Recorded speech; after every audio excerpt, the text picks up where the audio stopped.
15,000 টাকার মতো, আর একজন রিটায়ারমেন্টে গেছিলেন, ওনার একটা ওভারড্রন হয়েছিল, এই টাকাটা উনি ফেরত দিয়েছিলেন, এটা ট্রেজারিতে জমা পড়বে।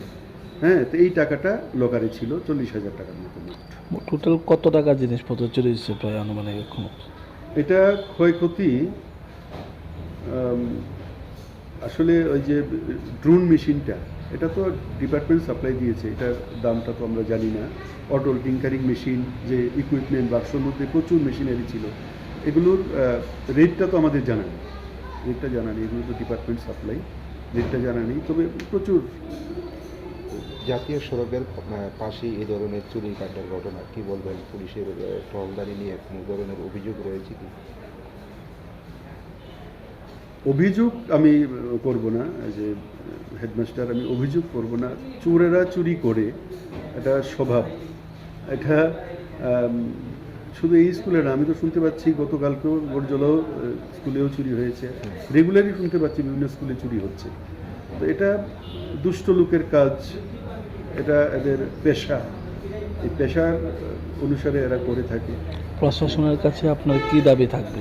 তো আপনি প্রশাসনের কাছে দাবি থাকবে পুলিশি টহলদারি ব্যবস্থাটা যাতে আর একটু জোরদার হয়, যেহেতু চারিদিকে এখন একটা হিড়িক করেছে চুরির, একটু জোরদার প্রশাসনিক টহল, পুলিশি টহল যদি থাকে, গভর্নমেন্ট সম্পত্তিগুলো রক্ষা পায়।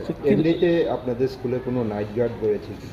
Night guard, government night guard আপনারা আবেদন করেছিলেন দেওয়ার জন্য? এটা জানা আছে, ডিপার্টমেন্ট জানে, এগুলো তো সব জানাই আছে। এমনিতে কতদিন আগে আবেদন করেছিলেন বা কি উত্তর? না, এটা আমরা রেগুলার, একটা ডিপার্টমেন্টাল সিস্টেম আছে, কি কি আছে কি কি নেই, এগুলো রেগুলারই আমাদের আপডেট হয়, রেগুলার ডিপার্টমেন্টের কাছে আপডেট। আগে তো স্যার এত চুরির ঘটনা হইতো না, এখন যে চুরির ঘটনা বিভিন্ন জায়গাতে নেশা বিষয় নিয়ে বেশি হইতেছে, সেই বিষয়টা কি বলবেন? মানে আসলে কি নেশার জন্য কি এরকম?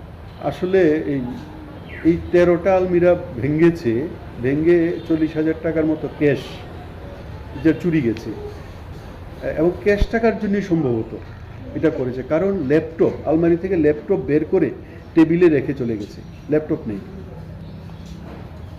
আরও মানে আমার মনে হয় ল্যাপটপ হয়তো কোথাও নিয়ে বিক্রি করতে পারবে না, যেটা নিয়ে বিক্রি করে ক্যাশ টাকা পাবে সেগুলোর দিকেই নজরটা বেশি ছিল।